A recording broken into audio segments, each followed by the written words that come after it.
मालूम है कि जो हमारी लाइट है वो भी एज अ वेव ही काम करती है, यानी कि लाइट जो है हम कहते हैं वो भी एक वेव है। और जो हमारी लाइट वेव्स है वो ट्रैवल करती है एज अ ट्रांसफर वेव्स, यानी कि ट्रांसफर वेव्स ऐसी वेव्स होती हैं जिनमें जो आपकी वेव्स के पार्टिकल हैं वो आपकी मीडियम के पार्टिकल के परपेंडिकुलर होते हैं। यानी कि अगर ये आपकी वेव्स की डायरेक्शन है तो इसका मतलब है आपकी वेव की डायरेक्शन जो है वो मीडियम्स के पार्टिकल के परपेंडिकुलर होगी, यानी कि इस तरह से इन दोनों की आपस में डायरेक्शन होगी, इनके दरमियान जो है वो 90 का एंगल फॉर्म होता है। तो हम कहते हैं कि जो लाइट है वो ट्रांसवर्स वेव है, ट्रांसवर्स वेव है।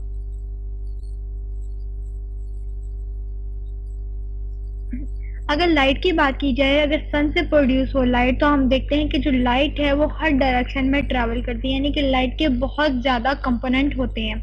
लाइट जो है वो लाइट के जो बेसिक टू कंपोनेंट्स होते हैं, एक कंपोनेंट जो है लाइट का वो इलेक्ट्रिक कंपोनेंट होता है, इलेक्ट्रिक, और दूसरा जो है वो मैग्नेटिक होता है, इलेक्ट्रिक ई से और मैग्नेटिक बी से। लेकिन लाइट के अंदर जो मैग्नेटिक और इलेक्ट्रिक फील्ड यानी कि ये दो कंपोनेंट होते हैं, इनमें से काम सिर्फ इलेक्ट्रिक कंपोनेंट करता है, मैग्नेटिक कंपोनेंट काम नहीं करता। मैग्नेटिक कंपोनेंट काम करता है सिर्फ बेंडिंग का, ये सिर्फ बेंडिंग का काम करता है, जबकि इलेक्ट्रिक कंपोनेंट जो है वो असल में काम करता है। तो जो हमारी लाइट वेव्स होती हैं उन्हें हम लोग ट्रांसफर वेव्स कहते हैं, यानी कि इसमें जो हमारा यानी कि मीडियम्स के पार्टिकल और वेव्स की जो प्रोपगेशन की डायरेक्शन है वो 90 रहती है। अब बात यह है कि हम जो आज पढ़ने जा रहे हैं उसे हम लोग पोलराइजेशन कहते हैं। पोलराइजेशन एक ऐसा फिनोमेना होता है जिसमें आप बहुत ज्यादा कंपोनेंट है, लाइट के बहुत ज्यादा कंपोनेंट को सिर्फ दो कंपोनेंट्स में डिवाइड कर लेते हैं, यानी कि इस तरह से एक ऐसा फिनोमेना जिसमें आप लाइट के कंपोनेंट को ओमिट कर देते हैं और सिर्फ दो कंपोनेंट्स आपके पास रिमेनिंग रह जाते हैं, और उनमें से भी मजीद कंपोनेंट यानी एक कंपोनेंट आप रखते हैं और एक को ओमिट कर देते हैं। यानी कि बहुत ज्यादा लाइट के अगर कंपोनेंट है, जैसे कि आप देख सकते हैं कि सन में कितने ज्यादा कंपोनेंट है, इनमें से बस दो कंपोनेंट को रखना, कोई भी दो कंपोनेंट को, और बाकी सबको ओमिट कर देना, बाकी सबको एब्जॉर्व कर देना बाकी डिफरेंट मेथड से। इस चीज को हम लोग जो है वो पोलराइजेशन कहते हैं। यहाँ पर लिख देना चाहिए पोलराइजेशन। पोलराइजेशन जो है, पोलराइजेशन के लिए हमारे पास टू मेथड जो हैं वो ज्यादा इंपॉर्टेंट है और एक और मेथड है, यानी कि टोटल 3 मेथड हैं। मुझे यहाँ पे लिखना चाहिए कि हमारे पास 3 मेथड हैं जो पोलराइजेशन के लिए इस्तेमाल किए जाते हैं।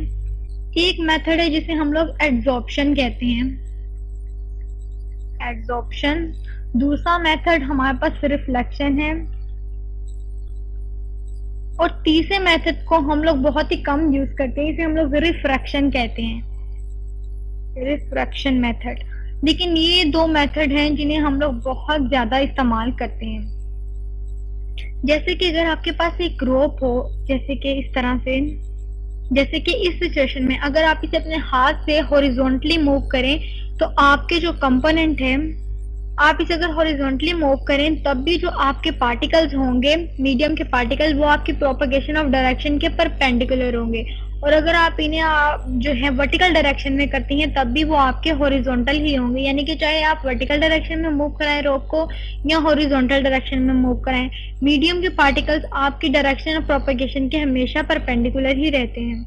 और अगर आप रोप को वर्टिकल डायरेक्शन में आप ऊपर नीचे कर रहे हैं, ऑसिलेट करा रहे हैं, तो आपके पास वर्टिकल कंपोनेंट्स प्रोड्यूस होते हैं, और अगर हॉरिजॉन्टल में करा रहे हैं तो आपके पास हॉरिजॉन्टल कंपोनेंट प्रोड्यूस होते हैं। पोलराइजेशन के लिए हम लोग दो चीजें इस्तेमाल करते हैं, एक हमारे पास पोलराइड होता है और एक एनालाइजर होता है। यानी कि पोलराइजेशन के जो डिवाइस होते हैं उसके दो पार्ट होते हैं। जो पार्ट्स हैं, पार्ट्स ऑफ पोलराइजेशन, यहाँ पे लिख लीजिए पोलराइजेशन,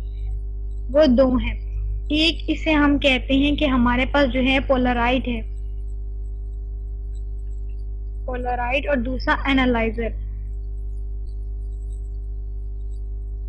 एनालाइजर। पोलराइड ये काम करता है, लेट्स से कि ये आपके पास जो है वो कोई सोर्स है, ये वो आपके पास सोर्स है जिससे लाइट प्रोड्यूस हो रही है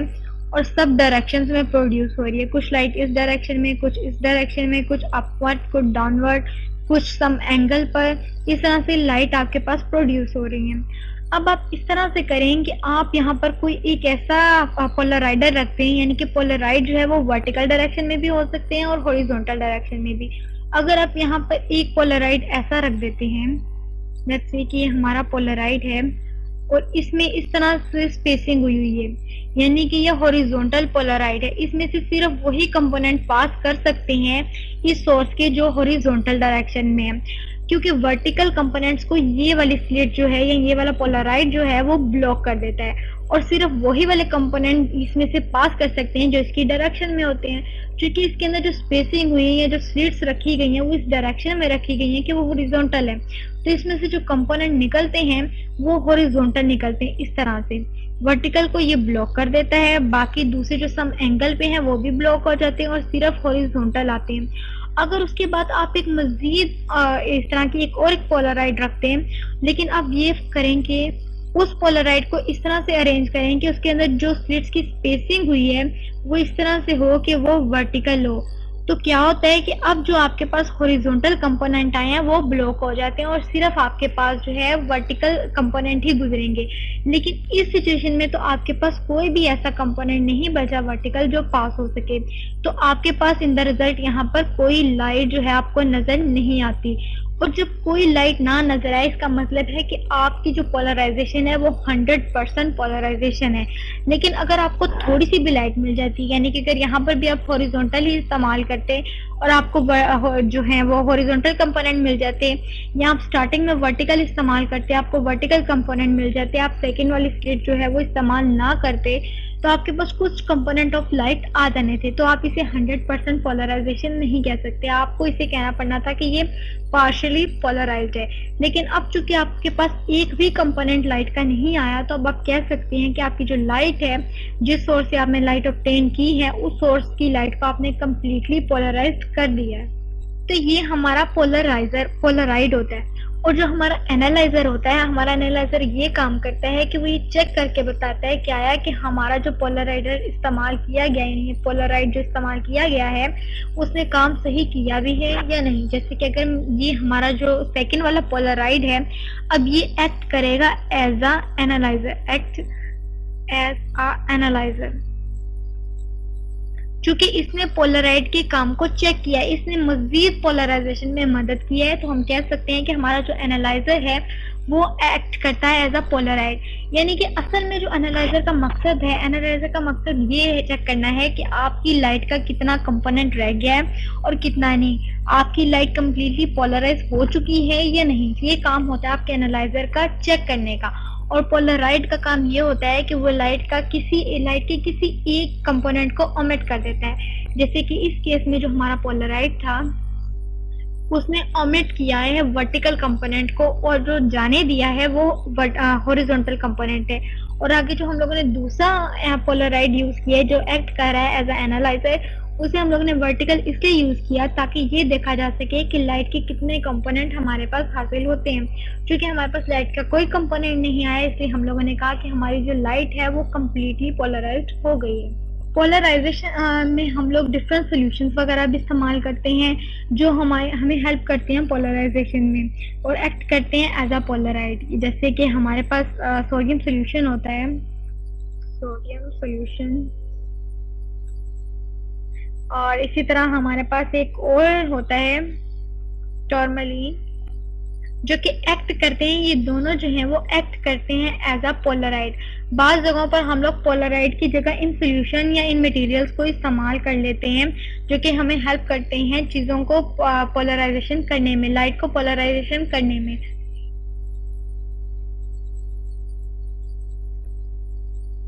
अब होता क्या है कि अगर मैं टॉर्मलिन की बात करूं तो टॉर्मलिन में जो इसके एटम्स होते हैं, ये एटम इस तरह से ना हॉरिजॉन्टल लेयर्स पे, इस तरह की हॉरिजॉन्टल लेयर होती है और ये हॉरिजॉन्टल लेयर पे एटम्स जो हैं वो आपस में इस तरह से अटैच होते हैं, और इस तरह से अटैच होते हैं कि ये बिल्कुल हॉरिजॉन्टल लाइन के ऊपर होते हैं। जैसे कि इस सिचुएशन में अब मैं बना रही हूँ, ये मैंने तकरीबन 4 लेयर्स ली हैं टॉर्मलिन की, ये समझाने के लिए कि टॉर्मलिन को हम लोग क्यों यूज करते हैं एज अ पोलराइड। अब आप देख सकते हैं मैंने बहुत ज्यादा एटम्स बना दिए हैं जो कि अरेंज्ड है हॉरिजॉन्टल डायरेक्शन में। अब होता ये है कि इन एटम्स के दरमियान यहाँ पर स्पेसिंग रह जाती है, जैसे कि ये स्पेसिंग है, कुछ स्पेसिंग रह जाती है इन एटम्स के दरमियान, इनके कनेक्शन के दरमियान कुछ ना कुछ स्पेसिंग रह जाती है। और ये जो स्पेसिंग रह जाती है ये एक्ट करती है, ये जो है ना ये जो स्पेसिंग रह जाती है ये एक्ट करती है एज अ स्लिट्स। इन स्लिट्स को हम लोग कहते हैं कि ये ट्रांसमिशन है। ये ट्रांसमिशन या जो स्लिट्स होती हैं ये एक्ट करती हैं एज अ पोलराइड, क्योंकि आपको मालूम है कि पोलराइड में भी हम लोगों को स्लिट्स इस्तेमाल करनी पड़ती हैं। और इस तरह टॉर्मलिन में जो एटम के दरमियान स्पेसिंग रह जाती है वो एक्ट करती है एज अ स्लिट, और इस चीज को हम लोग कहते हैं कि ये ट्रांसमिशन एक्सिस है। इस चीज को हम लोग ट्रांसमिशन एक्सिस कहते हैं। और एक और बात कि लाइट की जो इंटेंसिटी है वो बहुत ज्यादा होती है, यानी कि उसकी शिद्दत ज्यादा होती है। उसकी शिद्दत को कम करने के लिए भी हम लोग पोलराइजेशन इस्तेमाल करते हैं, जैसे कि सन ग्लासेस इस्तेमाल करते हैं समर के सीजन में, ताकि सन की जो रेज है उसकी इंटेंसिटी को कम किया जाए जो आपकी आइज तक पहुंच रही है। तो उसके लिए भी हम लोग पोलराइजेशन का फिनोमेना ही इस्तेमाल करते हैं। इसकी रीजन ये होती है कि जब लाइट पोलराइड में से गुजर जाती है तो इसकी जो इंटेंसिटी है वो काफी हद तक कम हो जाती है। जैसे कि अगर आपकी लाइट की इंटेंसिटी इस वक्त आई है तो जब ये पोलराइड में से गुजर जाती है तो अब इसकी जो इंटेंसिटी है वो I0/2 है, यानी कि आधी रह जाती है। फर्ज कर लें कि जब आप फर्स्ट पोजीशन में हैं तो आपकी लाइट के तकरीबन कोई 14 कंपोनेंट्स है, 14 कंपोनेंट्स है। जैसे ही एक पोलराइड में से गुजरती है तो 14 डिवाइडेड बाय 2 7 कंपोनेंट्स रह जाते हैं। इसका मतलब है लाइट की इंटेंसिटी काफी हद तक कम हो जाती है। लेकिन अगर आपके पास कोई ऐसी सिचुएशन हो कि आपके पास जो कंपोनेंट है वो इस तरह से हो कि ये आपकी हॉरिजॉन्टल लाइन है, ठीक है, और यहाँ पर आपके पास कोई ऐसा कंपोनेंट हो जो सम एंगल पर हो, मतलब वर्टिकल या हॉरिजॉन्टल को तो हम आसानी से देख सकते हैं, लेकिन अगर यहाँ पर आपके पास कोई कंपोनेंट हो जो सम एंगल पर हो तो उसके लिए हम लोग क्या करते हैं, तो इसके लिए हम लोग जो है रेजोल्यूशन ऑफ वेक्टर का फिनोमेना इस्तेमाल करते हैं, जिसमें हम जो है इस वेक्टर को इसके 2 कंपोनेंट्स में रिजोल्व करते हैं इस तरीके से। ये एंगल यहाँ पर थीटा फॉर्म हो रहा होता है और यहाँ पर हम लोग इसे इस तरह से रिजोल्व करते हैं। लेट्स से कि ये वो हमारा कंपोनेंट था, इसे हम लोगों ने इलेक्ट्रिक कंपोनेंट, क्योंकि मैंने बताया है कि लाइट में 2 कंपोनेंट होते हैं, एक इलेक्ट्रिक और एक मैग्नेटिक। इलेक्ट्रिक कंपोनेंट हमारा मेजरली काम करता है और जो मैग्नेटिक कंपोनेंट है वो सिर्फ बेंडिंग का काम करता है, उसका और कोई काम नहीं होता। ये हमारा एंगल थीटा है और ये इलेक्ट्रिक कंपोनेंट। और हमें मालूम है कि यहाँ पर जो हमारा एंगल होता है कोस के साथ, इसे हम लोग कहते हैं कि ये ई कोस थीटा है, और यहाँ पर जो हमारा कंपोनेंट होता है इसे हम ई साइन थीटा कहते हैं। तो उसके बाद मैं अगर टॉर्मेलिन इस्तेमाल करूं या कोई भी और सोल्यूशन इस्तेमाल करूं, या बल्कि मैं यहाँ पर अगर कोई पोलराइड ही इस्तेमाल कर लेती हूँ, ये लेट्स से मेरा पोलराइड है और यहाँ पर मैंने इसकी वर्टिकल स्पेसिंग की है। वर्टिकल स्पेसिंग इस तरीके से की है कि ये वर्टिकल स्पेसिंग हो गई इसकी, यानी कि ये पोलराइड जो है वो वर्टिकल डायरेक्शन में अरेंज है। तो आपकी जो ई वाला है, जो लाइट का ई कंपोनेंट है, जब लाइट इसमें से पास करती है पोलराइड में से, जैसे कि सन ग्लासेस में, तो आपके पास सिर्फ ई कोस थीटा वाली लाइन आती है, क्योंकि साइन थीटा जो है वो हॉरिजॉन्टल डायरेक्शन में वो ब्लॉक हो जाते हैं और जब पोलराइड में से गुजरते हैं तो आपके पास सिर्फ ई कोस थीटा वाले कंपोनेंट रह जाते हैं। यानी कि लाइट की इंटेंसिटी जो पहले थी वो आई थी और जब लाइट पोलराइड में से गुजरती है तो ये I0/T हो जाती है। और अगर कोस थीटा की बात की जाए, यानी कि एक ऐसे कंपोनेंट की बात की जाए जो कि सम एंगल पे इंटिल्ड हो, बिल्कुल वर्टिकल या हॉरिजॉन्टल ना हो, तो उसकी इंटेंसिटी हम लोग हमेशा I=I0